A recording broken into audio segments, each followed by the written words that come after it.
Hello and welcome to the Day 2 preview of the Cheltenham Festival, brought to you by the Formbook. Looking ahead to an interesting day of action, you've of course kick off with the Gallagher Novices Hurdle, some competitive handicaps in there, the Brown Advisory, and of course the Champion Chase, along with the cross country and the Champion Bumper to finish. Let's get in straight into the action then and have a look at what's coming up on the Formbook Day 2 Cheltenham Festival preview.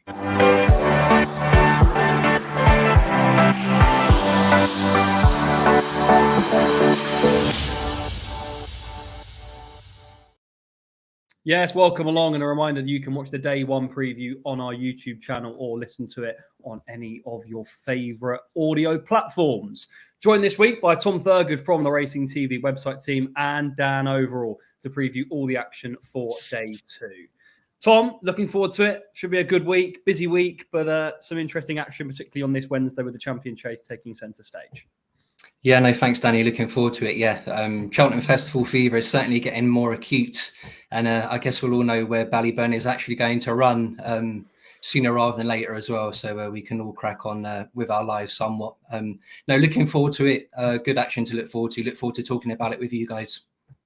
I can't believe you've gone early there, TT, because I think the man on the right of the screen has muted the word Ballyburn on Twitter. It's got to him that much, Dan Overall.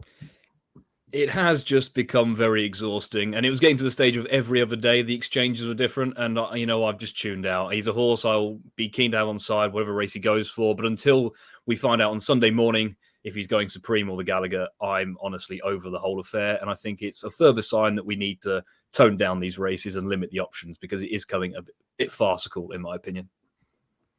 Well said. Here we go then. Let's get straight into the action. Is the Gallagher Novices Hurdle will be first up. Just before that, I'll just point you in the direction, of course, of our sponsors, Bet UK, and a couple of their offers. Get £30 in 3 bets. When you bet £10, this offer is open to new customers only. Place a bet within 7 days and settle a £10 minimum bet at odds of 4 to 5 or greater. And they're also going non-run and no bet throughout the Cheltenham Festival, of course, for all those races. So if you're like Dan, and you don't know where Ballyburn's going to run, you can back him for both. And if he doesn't run in one, of course, you'll still get your money back. Just also point in the direction of that QR code in the right-hand side. That's for a special offer we're doing for people who are watching the Formbook, a limited time offer for customers for Cheltenham to become Racing TV members and subscribers. It's 12 months, half price. We're the only channel showing all 8 races live on air from 10 a.m. 8 exclusive races as we celebrate 20 years of the Cheltenham Festival on Racing TV. So there's a reminder, just for another 5 seconds, that QR code, an exclusive offer for viewers of the Formbook. And if you're listening on audio platforms, make sure you also check us out on YouTube so you can take advantage of that offer. Right then, straight into it. Coming up, the Gallagher Novices Hurdle.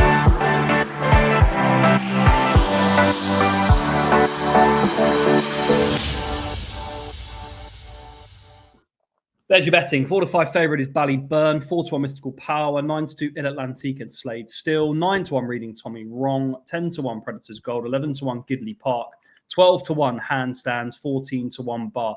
Now, this is, of course, a tricky race to work out for a number of reasons, not least the fact that we don't know where the favourite's going to run. We don't know where Mystical Power is going to run. Reading Tommy Wrong is probably going to go for the Bartlett. Is Gidley Park going to go there as well? Or if it's soft, will he stay in the Gallagher? A very, very tricky race to work out. So at this stage, Dan Overall, who do you like? Yeah, other than those variables you mentioned, a really easy race to solve. Yeah, we definitely know he's going to turn up here. And look, it is a bit farcical at this stage. I think if Ballyburn does run here, I think he'll take a world of beating and I'll be on his side. I don't really have any issues with him going up to this kind of trip. It's generally a test of pace at the distance, and then obviously ran out an extremely impressive winner at the DRF and is seemingly improving with every run, has the experience from bumpers as well. So I don't think any issue that comes his way is going to be enough to overcome. And I think he's a standout novice hurdler we have. If he was to go to the Supreme instead, I think Slade Still, the horse who chased him home at the DRF, becomes a solid option. Now, he's not a horse I've necessarily warmed to all that much, and maybe that's because Josh Stacey and Racing TV's own Josh Stacey has been such a fan of him for a while, and I just love to play contrarian to him on occasion. But one thing I've always admired about the horse is his attitude. It didn't exactly look pretty at Navan when he won second time out after his maiden hurdle win against King Kingsfield was pretty impressive. On this occasion, this is him beating King Kingsfield. Next time out, it wasn't as visually impressive, and he had to dig down deep, and he had to dig down deep here as well. but his attitude always seems to get him out of jail. I don't think he's necessarily a 2-miler. So if they were trying to avoid Ballyburn and stepped him into a Supreme, if Ballyburn was to run here, I wouldn't fancy him in that race. But I think the extra distance will definitely help. I think that DRF form is going to be the standout form of the festival, in my opinion. We've got King of Kingsfield and Absurd in 3rd and 4th, who are going to be leading players in the county hurdle as well. So that is form I want to keep on side. Very good attitude. I just think extremely likeable horse. And I'd fail to see him outside the first 3 if he was to run here and Ballyburn was to go to the Supreme.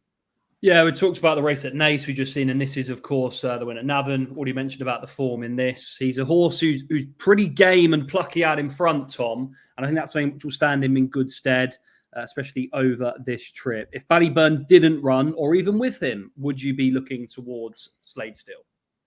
Yeah, I echo a lot of what Dan said there, to be honest with you.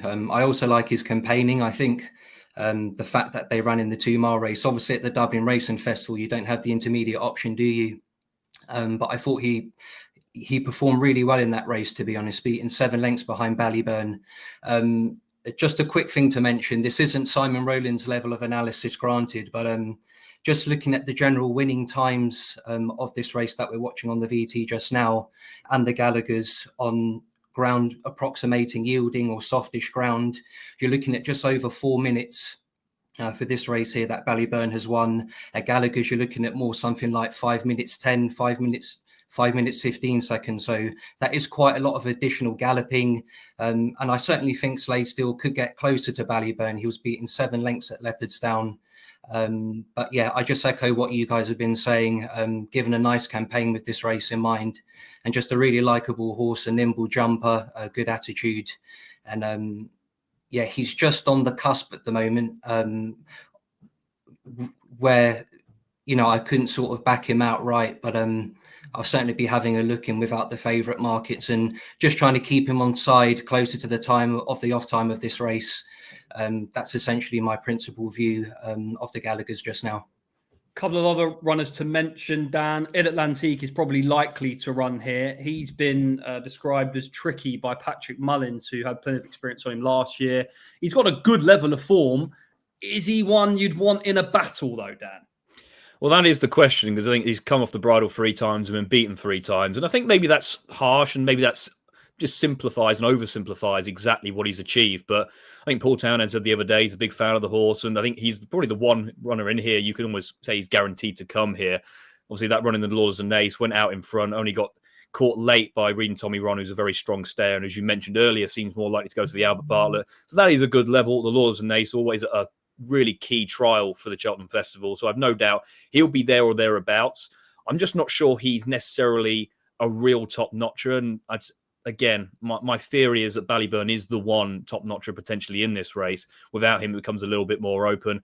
Interesting to see how they ride him. Obviously, they've made a lot about the fact that he went out in front of the Lawlers and Naas, and that probably didn't suit him to a certain extent, or at least with the way the race panned out. So if they ride him with a bit more restraint, that'll be interesting. Very likeable horse, so in terms of how he goes about it most of the time. But as you say, Danny, the question is, at the end, will he have enough up the Cheltenham Hill? I think that would be a question mark for me. Yeah, we're looking here at that Lawless as Naas, Reading Tommy wrong, getting the upper hand late. I think he's more likely to go for the Bartlett. He's favourite for that. But this is just an example of Il Atlantique, just being chinned close home. But in a battle, would you trust him? That's a look then at the Irish contenders. Just let's have a quick mention on a couple of the British ones. Gidley Park is another who probably goes for the Bartlett, but him and Handstands won the Sydney Banks. Tom, do you give the Brits any chance in the Gallagher? Yeah, I certainly think the Irish horses have the upper hand in this. And I think if you do look at the trends of this race, some viewers will be into their trends with regards to Cheltenham Festival contests. I think if you side with the Irish, you would generally be in a decent position in recent years. Yeah, Gidley Park is an interesting horse. I think he's probably more likely for the Bartlett. He was a bit more workmanlike last time, wasn't he? There's just something still a bit raw and unfurnished about him still, for all he does have a bit of talent. The second horse there, I guess we'll get a better idea of the form. We're going to discuss the Coral Cup later, and I believe this horse in second might be headed that way for Nicky Henderson. I just think essentially for all he's respected, this is a pretty marked step up from what he's done so far. And I think the Bartlett, I think he's probably likely to go there. And I just think looking at the two somewhat objectively or as objectively as you can, I think that would be the better fit for him. Handstands is just another one to quickly mention. Won the Sydney Banks on this occasion for Ben Pauling. He probably is going to run in this. Pauling, of course, has tell of the name as well in the Supreme. Brief word on this horse, Dan. Do you give him any chance of serving it up to the likes of a Ballyburn or a Slade Still? I think maybe vulnerable for win purposes, but I think he'll be a very popular each way selection going into the festival, and he really hasn't done a whole lot wrong. I think he only won his point in October, so it'd be quite remarkable for it to go from that to winning a Grade 1 at the Cheltenham Festival in such a short space of time. That's a solid level of form, beating Django by, and obviously the Ben Pauling yard had Personal Ambition beat the same horse at Kelso recently, so they've already got a line on where they think he is. Likable individual, maybe just not sure he's completely up to this level just yet, but Ben Pauling has a lot of nice novice hurdlers, so it'll be interesting to see how they get on, and he may be a yard to keep on side next season when a few of these go novice chasing as well. That's a look at the Gallaghers. For a race we don't know where they're going to run. We've spent 8 minutes talking about it, so that's a good effort. Slade Still probably the selection for Tom and Dan if Ballyburn doesn't run. But I think for myself and Dan in particular, I know Ballyburn, if he does run, would be the one to beat. That horse, by the way, that Tom was on about, Lucky Place, we'll talk about in the Coral Cup because he looks like he could have a good chance in that. Next up then is the Brown Advisory Novices Chase. There's your Bet UK betting. 10 to 11 fav is Factor File. 3 to 1 for Stay Away Faye. 11 to 2 for Monty Star and Grey Dawning, who's been pushed out a little bit more with the notion that he might be going to the Turners. Broadway Boy, 11 to 1. American Mike supplemented this morning. He's 12 to 1. Gaelic Warrior, who probably now like to go for the Arkle, is 16. Sandor Clegane, 18s and 25 to 1 bar. I'll start with you on this occasion, Tom. Factor File, are you with the Jolly or against? Well, that's the $1 million question, isn't it? Somewhat hard to assess if I'm allowed to get my excuses in early. Look, he's looked better each time that we've seen him on the track to me. He's a really good jumper. Although it's something that's hard to get a grasp on as a punter, you have to respect the noises about this horse from the yard, and you do have to bring that into your thinking, even if it's hard to account for how much it's being factored into his price. I mean, could any of these in this field do what he did to Gaelic Warrior? The footage that we're just seeing now, that's something to ponder, something to question. I'm not wholly sure. So yeah, he's a difficult horse to assess. I really respect him. I think his profile would be perhaps slightly unusual. He wouldn't be the first Willie Mullins horse stepping up to 3 miles for the first time over fences coming into this race, but he's never run over 3 miles at all before. He posted up a really good time last time against Gaelic Warrior, so he was really good on the clock. But there's quite a lot we don't know about him. For example, if this turns into something of a street fight, we know how Stay Away Faye is going to respond. Do we wholly know how Factor File is going to respond? So, a difficult one to assess, to be honest with you. You like Stay Away Faye, don't you? I think so, yes. Well, not I think so. I do like him, but there are some caveats. I was at the Nichols Open Day a couple of weeks ago. I just thought it was interesting that Paul mentioned somewhat unbidden that he was concerned about this being on the old course. And if it was on the new track, the track on which he won the Albert Bartlett last year, of course, he'll be a lot more confident. But yeah, he's just a really likeable horse, to be honest with you. Certainly the vibes from Harry Cobden have been very positive. I think he said that this is one of the rides he's most looking forward to at Cheltenham Festival week. And he's been given a lovely campaign with this race in mind, really. Obviously, he stepped up to senior company last time in the Cotswold Chase. I thought his jumping, which customarily is really good, was a little bit scratchy early on, perhaps understandable in that company. But he sort of jumped like an old handicapper, really, in the second circuit. Hit something of a flat spot, but came home nicely. And that race, he could really improve potentially quite significantly from that. So just aligned with his attitude and with ground potentially being on the softish side, I would like to think he'll be there or thereabouts, to be honest. So Stay Away Faye then for Tom. What do you make of the Jolly Factor File then, Dan? He's a really interesting horse for a variety of reasons. Obviously, the time Bandits were glowing after the DRF, even though it was a 2-runner race, seemingly impressed them a lot. Obviously, what exactly that is worth, I'm not exactly sure. Interesting that American Mike's been supplemented for this. Obviously, clearly full of talent, but extremely tricky. I think they may be buoyed by the fact he beat Factor File or Chase debut, but clearly Factor File has improved markedly since. He's an interesting horse in the fact that there's so many people now saying this is basically a future Gold Cup horse. I think we're getting a bit ahead of ourselves in that respect. obviously he has impressed the last 2 times, was clearly a very talented horse in bumpers, was only going to improve for an obstacle. And it's interesting they skipped hurdling straight to go chasing because they were looking with a long term and what age he was going to be when he could potentially run in the Gold Cup. So that shows you the regard in which he's held. I just think he's short enough, realistically speaking. He's still a bit unproven at this kind of a test. And in here, we have a fair few who are a bit more proven, maybe a bit more streetwise. And when he's odds on in a 3-mile chase at Cheltenham, given the profile of some of the runners he's up against, I'd just be happy to take him on because he's just not the kind of price I'm interested in. You like Broadway Boy, don't you? Oh, I do. I love Broadway Boy. Yeah, he's been my horse of the season, and I'm not giving up hope just yet. He kind of came out of nowhere. Like, he's a typical Nigel Twiston-Davies horse who's just improved markedly for fences. You're seeing him here beat 3 under through 5 and Protector out in 2nd and 3rd.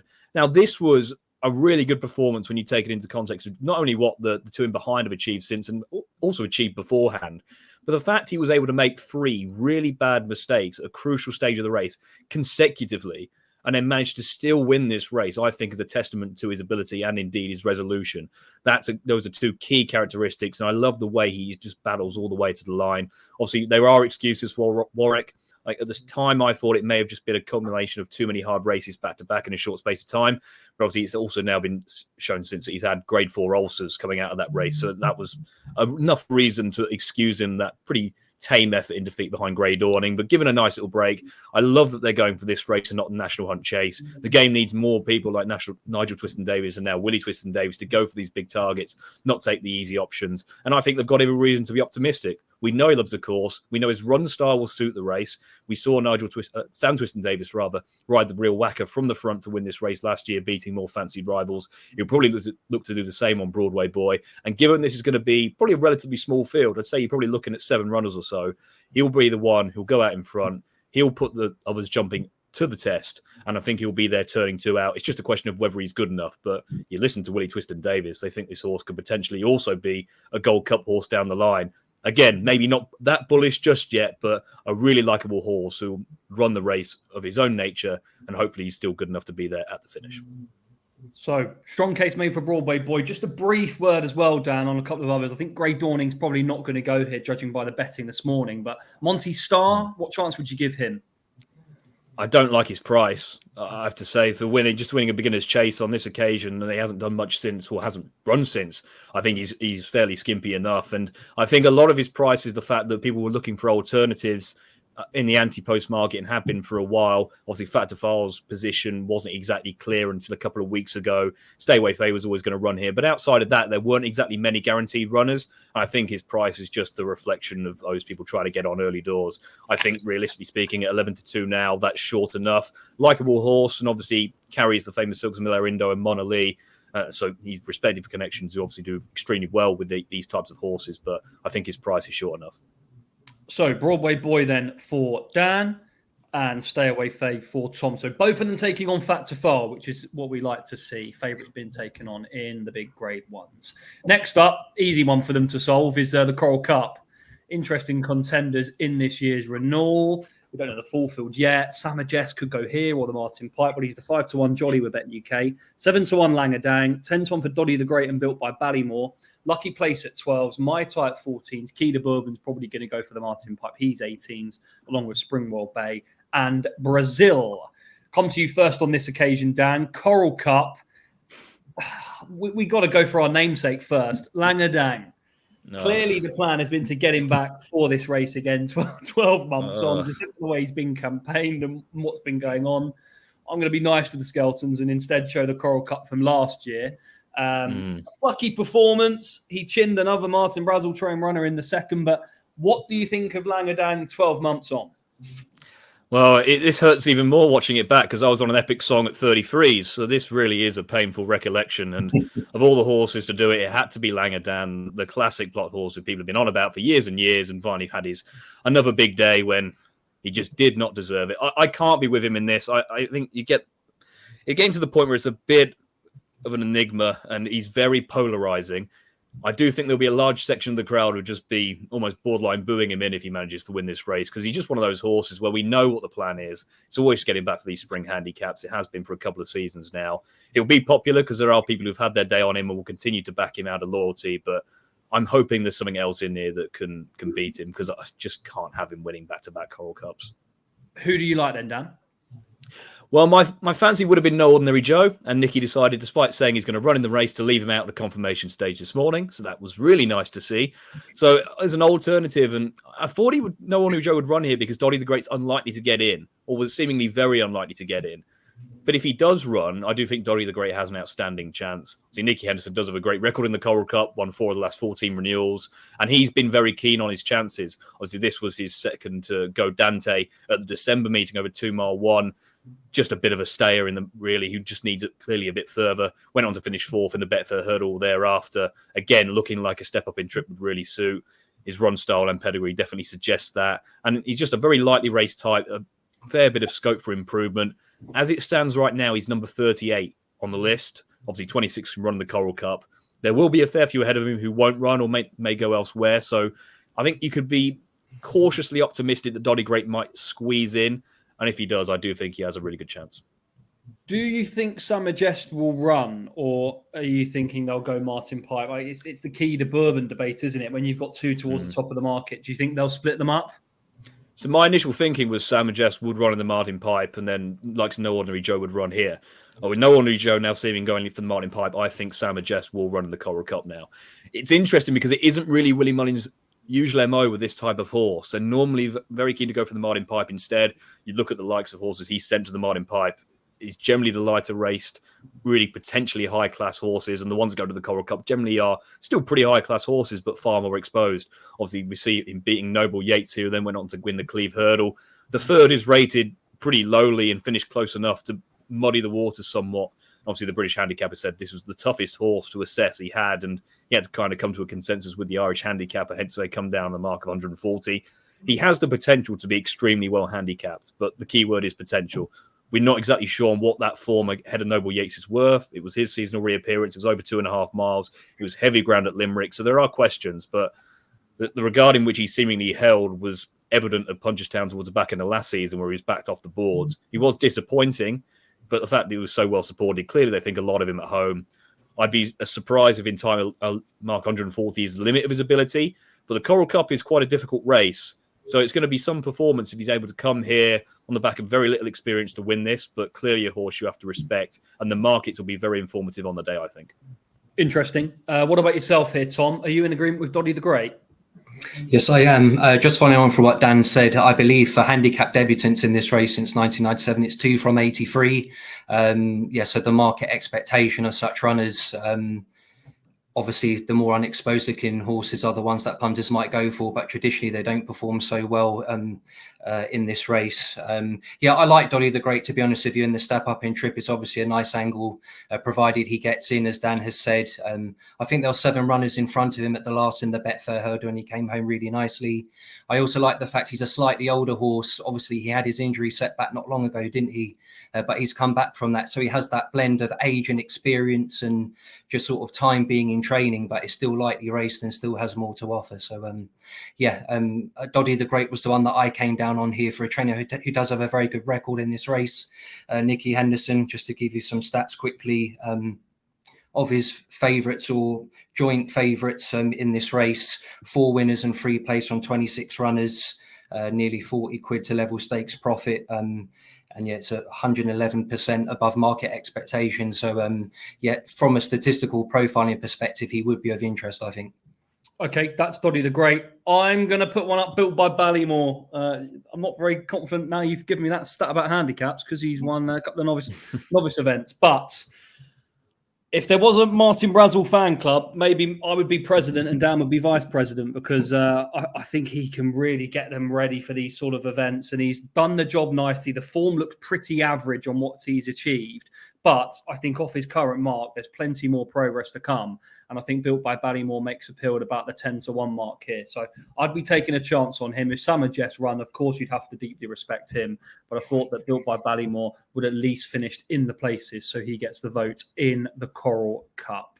That's 3 races down. Next up will be the championship race of the day, the Champion Chase.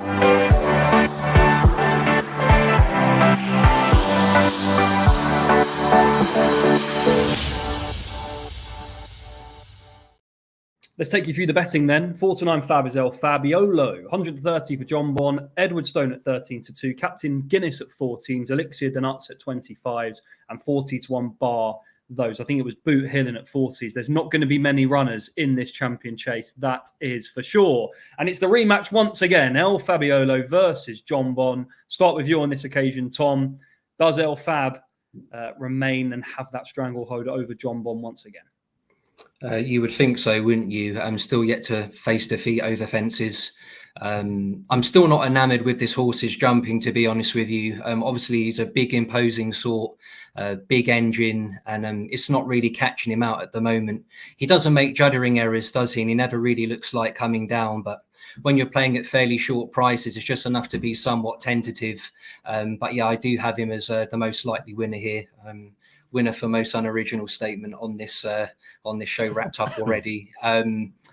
He is the most likely winner, isn't he? And I would expect him to cement his supremacy over John Bon in this. We're having a look at the Dublin Racing Festival win. You've got Dino Blue, who of course is a short price favourite for the Mrs. Paddy Power Mares Chase coming up later on in the week. Dan, it's hard really to take him on, would you not say? I know there's always the concerns about his jumping. There were the concerns about his jumping last year before he smashed John Bon, and the same concerns are rearing their heads again. But is that purely because people can't really find a chink in that armour? I think we get to a stage with him where it's just maybe over-analysis and maybe just looking for something to dig holes in. And obviously, there's so much talk about Cheltenham. Pretty much every facet of a horse is going to be mentioned, like it's just the nature of the beast. But if you're really cribbing jumping, you have to have more questions about John Bon, surely, after last time.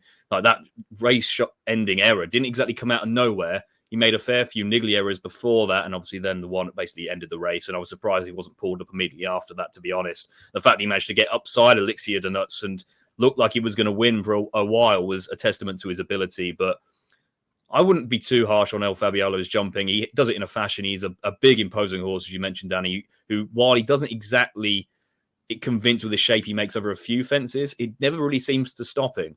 He seems to maintain his momentum after any kind of jump he puts in. And I just think he's a superior horse. We've seen it on a couple of occasions. His main market rival in John Bon is coming off the back of this preparation, which is far from ideal. Probably had quite a hard race, as it turned out, after making that error. And that footage of him stalling didn't exactly inspire confidence either. Didn't exactly seem to take too nicely to that fence when he saw it. And obviously, we've seen El Fabiolo run away from him quite comfortably on this occasion in the Arkle as well. So I just don't see a reason to oppose El Fabiolo. Obviously, very short price. And I'm just hoping we see a really good performance from him and puts him up with elite champion status. So 2 votes for El Fab. I guess the other one we have to mention, I'm bringing you footage of him getting beat by John Bon, but Edward Stone, who was ridden with aggression at Newbury last time out and absolutely bolted up. Could he be the fly in the ointment on this occasion, TT? Or was that just a race that suited him and he's not sort of going to get as easy a way in front in a champion chase? What do you think? It depends how they ride him, doesn't it? I could be mistaken here, but I sort of heard that it wasn't necessarily given that they're going to go from the front again. But yeah, he was really impressive at Newbury, wasn't he? Obviously, he's a very high-class 2-mile chaser, but I don't recall him jumping quite as well as that with the speed and accuracy. And Newbury, they take a bit of jump in those obstacles.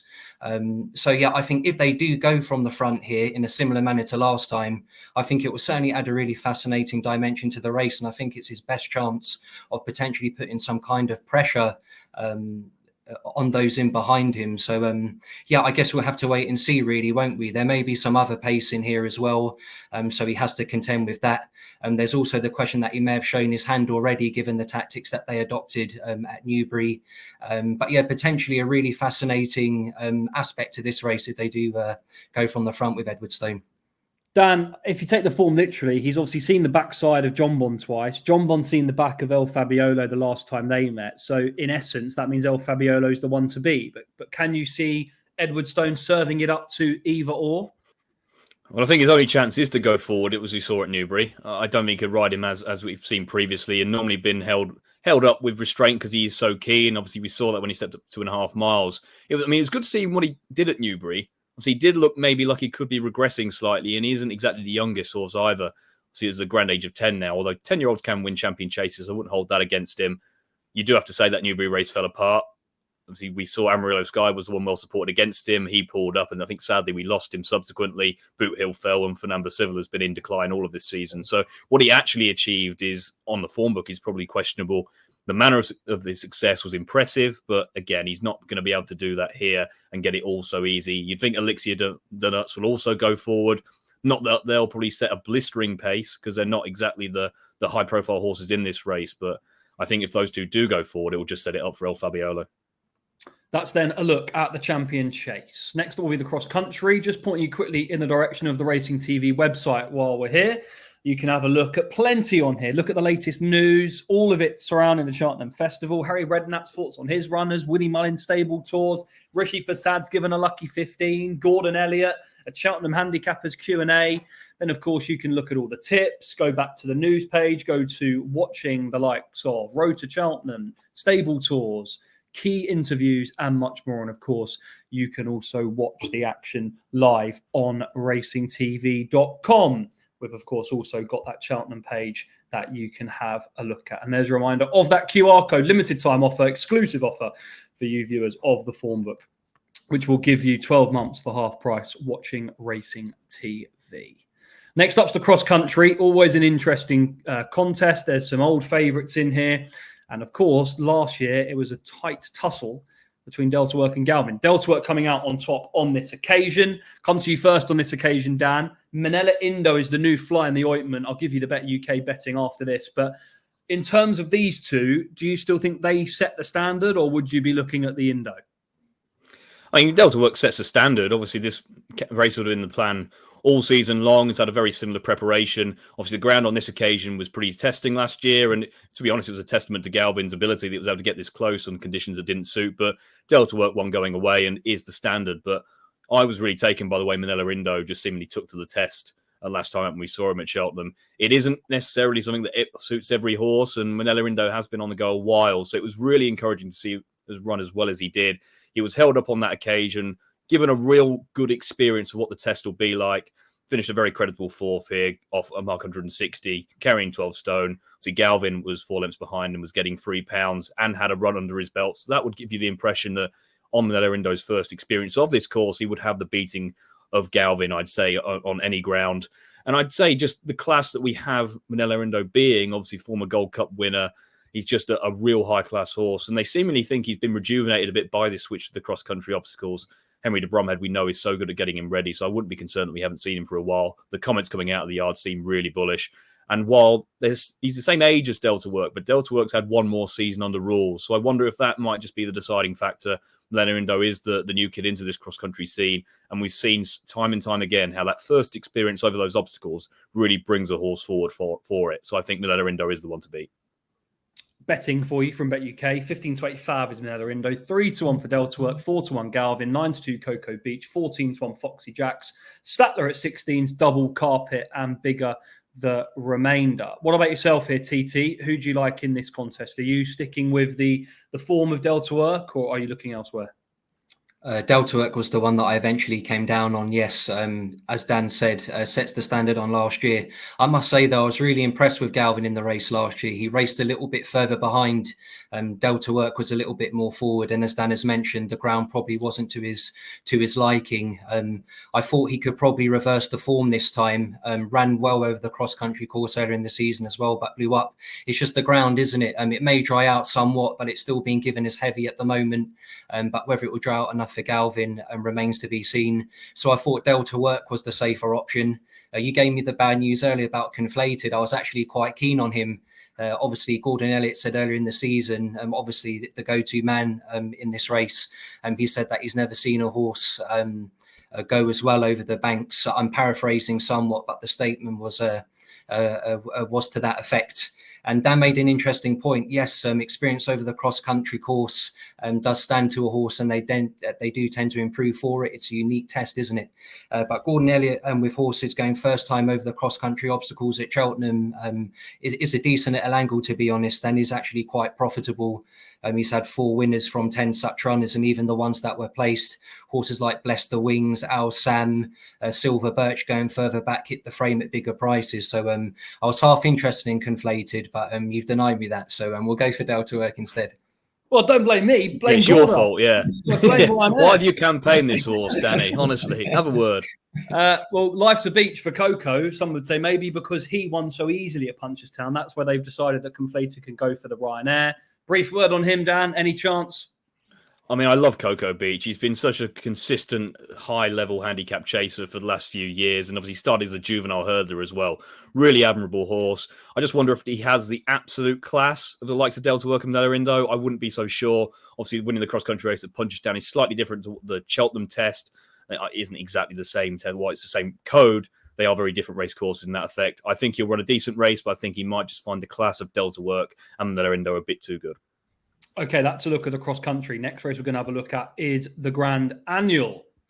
7-1 Fav, My Mate Mozzie along with Samoa. I don't know if My Mate Mozzie is going to run, which is the concern. Path Drew at 8-1. Liberty Hunter at 9s. Harper's Brook 10s. Madara the same price. Safara, In Excelsis Deo at 12s. 14s Moscada and Saint Felicien. And 16-1 bar those. Come to you first on this occasion, Dan. Who do you like?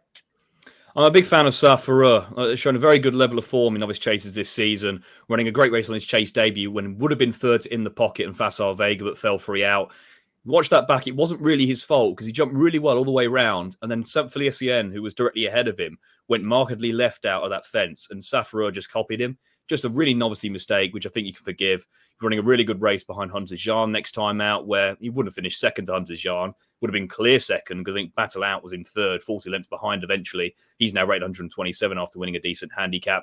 And then I really liked how he ran behind Calixios last time out. So well clear of Mr. Policeman, who went on to win again when last seen. I think it's a very solid level of form. I think Calixios has a very good chance in the Arkle myself, and obviously his form with Hunter Jean is there. So I think he's the kind of horse where if Calixios and Hunter Jean both run well in the Arkle, I think people will latch on to Safara for that top-class novice form. And while the Arkle picture is a bit murky, I think Safara is just a very likeable horse who's going in the right direction. If you go back to last year, he was one of the gambles of the festival in the Coral Cup. He was easily available at double figures during the morning, and he went off, I think, 13-2 favourite. He pulled up on that occasion, but he was basically held up on the inside on really testing ground and basically had no chance from where he was. So I forgive him that. I think there's a bit more to come from him. As I say, if that Arkle form does get franked on the Tuesday, I could see this horse shortening a fair bit. It is worth mentioning he might go to the plate. I'd also have him on mind for that because he is bred to stay further, but he's a horse I'll have on side wherever he runs. Safara then in the Grand Annual, but if not, in the plate too for Dan. TT, who do you like in this? Madara was the one that I came down on. Not necessarily a trends pick per se, a sort of a thriving horse. I just thought essentially 10-1 was a tad too big, given his achievements and what he's done so far. Really nice profile of quite a lot of experience in France, but lightly raced for this yard and still moving forward. Horses in behind on this occasion here at Leopardstown, the likes of the Gavin Cromwell runner, Path Doru and Solness, I think that's coming into third for Joseph O'Brien. Obviously, they meet the winner here, Madara, on better terms, but I don't think it will quite be enough if Madara runs his race at Cheltenham to get the better of him at the festival. I think he should have ground to suit on the Wednesday. Hopefully there should be a bit of give in the ground, sorry. The fact he's quite a forward racer as well, racing on the old course. James Reevely's going to take the ride, very likely. I just think this setup will suit him. And of those towards the head of the market, his jumping is really liquid, to be honest. It's really good in this specialist 2-mile race. And I just think he has a few things in his favour. And I think there is an argument to suggest that he is the obvious one here, but is maybe hiding somewhat in plain sight. I just think he could be a few points overpriced here. Okay, this is Madara winning at Cheltenham. He's already done the business there. And of course, he then went on to win in good style at the DRS. Again, really finished strongly this day as well. It's a good trait of his that will hopefully come to the fore in this. So that's Madara then for Tom. I was probably my bet of the week would have been My Mate Mozzie if he'd run here, but now he's going to the Arkle. Still have a few quid on him each way. I'll take a chance-ish with Liberty Hunter. He picked up Matata well on this day, lightly raced, unexposed, and there could be more to come. I like the way that he picked up here and kept on strongly all the way up the hill. So I think he could run well at about 9-10-1, so I wouldn't put you off his chances, but it's a competitive-looking affair. But Liberty Hunter gets a nod for me. Just a brief word on a couple of others, chaps. Samoa has obviously been well backed for this. Quite an eye-catching run here. Dan, when fourth at Fairy House. Don't know what you make of his chances. Yeah, seemingly a bit of a long-term plan for him, really. Obviously, just maybe not up to Grade 1 standard over 2-mile chase anymore, so handicaps make more sense. Wouldn't really be for me. I think Willie Mullins has never won a handicap chase at the Cheltenham Festival, so I think his hold-up style as well is probably going to require a bit of luck in running as well. And just finally, Tom, Ferrero Bamboo is one that you might give a shout to at a bit of a bigger price. Yeah, more intelligent people have put this up in recent days and weeks. But yeah, it's an interesting race, the Grand Annual. The more lightly raced, higher rated novices are increasingly coming to the fore. But it is an angle horses that have run in the Grand Annual before for a specialist 2-mile race. They do come back and are better for the experience. He ran in this race a few years ago. The way he's ridden should be suitable for this old course test. I just still thought he was a big enough price to warrant an each way interest, essentially. Okay, that's a look at the Grand Annual. Final race then we'll have a look at is the Champion Bumper. Bet UK betting, 11-2 Favors Jasmine DeVoe, 6-1 Jalon Duderi, 7-1 for Tishan, 8-1 for Romeo Coolio and the Yellow Clay, 9-1 You Ought to Know, 12s for Argento Boy and Cantico, Quebecois at 14s and 16-1 bar those. Now, it's an interesting race because Willie Mullins is also going to be stacked in terms of runners.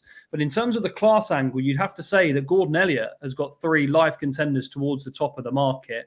But we'll start with Jasmine DeVoe. I think Patrick Mullins, speaking to him at Close Sutton, might be the one he plumps for, but you never really know because do mares have a brilliant record in the race? You'd say no. I know you've had a couple of winners of it, but in general, it's not one you'd probably take on. But Dan, you fancy a Willie Mullins trained runner. So just a word on Jasmine DeVoe and then the one that you like. It's style over substance, really, Jasmine DeVoe, isn't it? I think Patrick said he's going to wait till the week before and see who does the best bit of work and then choose. So it's a bit of a lottery. There's 5 or 6 he could realistically ride. I do think he'll ride Jasmine DeVoe. But the horse I do like is You Ought to Know, who I think has the best form coming into this race. And while bumper horses are improving at different rates, I thought this is the best form on offer. Obviously, he wasn't exactly best placed on this occasion. You can see him making his challenge now.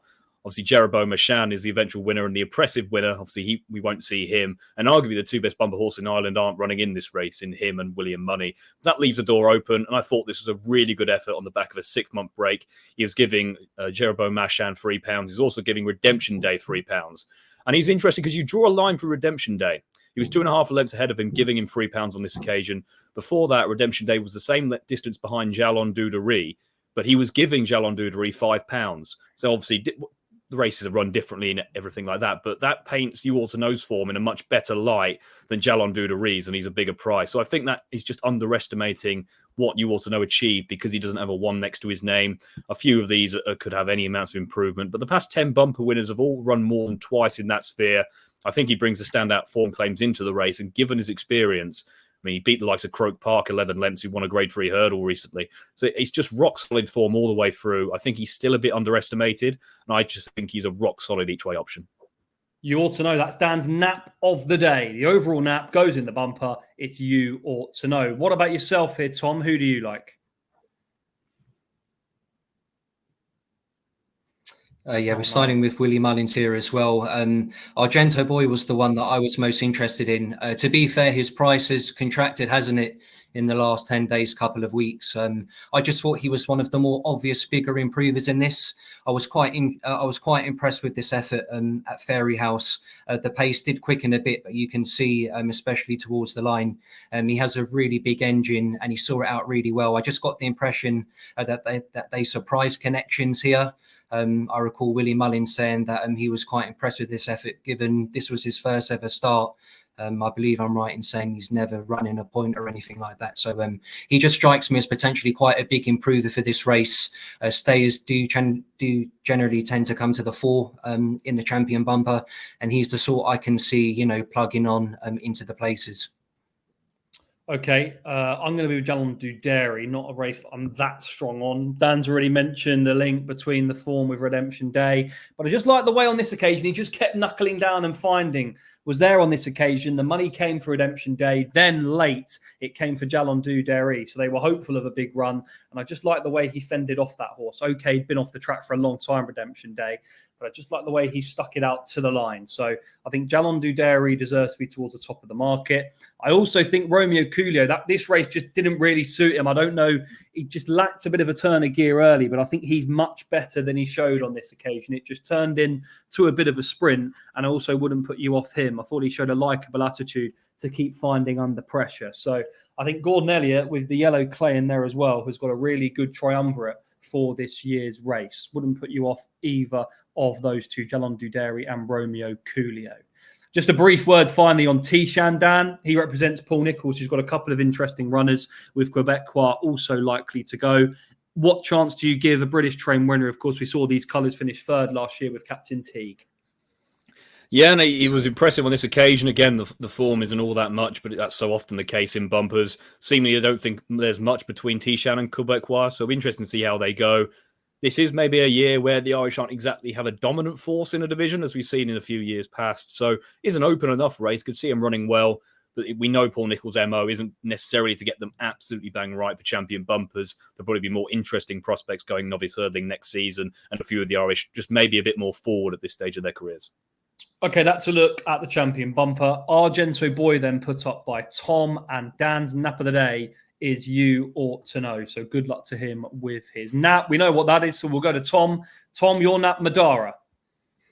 Yeah, not to get one's excuses in. I thought it was a tricky enough day, but I thought Madara was really solid, to be honest with you.